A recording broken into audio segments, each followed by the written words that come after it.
তুমি তোমার পরিবারদের জন্য কি করেছো, সঠিক পথে পরিচালিত করছো কি করো নাই।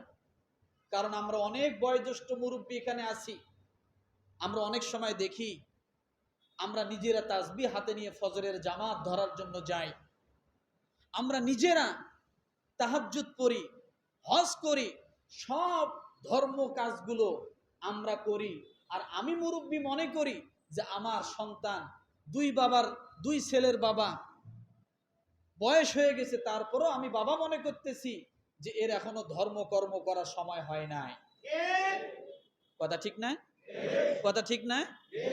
যার কারণে বাপ হয়ে সন্তানকে ফজরের সময় ডাক দেওয়ার সাহস পায় না।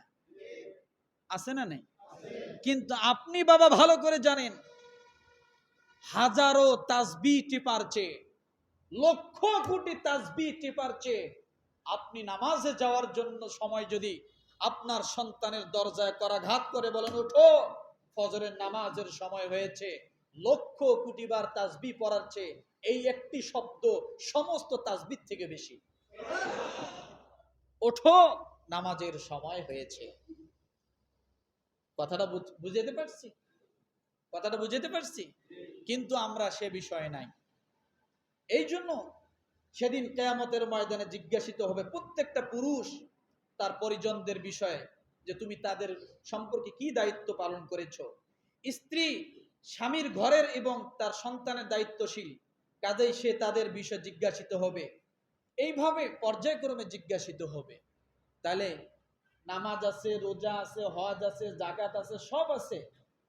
কিয়ামতের ময়দানে যদি আল্লাহ একটা জায়গায় দাঁড় করায় যে তোমাকে আমি আল্লাহ যে দায়িত্ব দিয়েছিলাম, যে সম্পদ দিয়েছিলাম, এটা তুমি কোন কাজে ব্যবহার করছো, সেদিন আপনি কি পার পাবেন?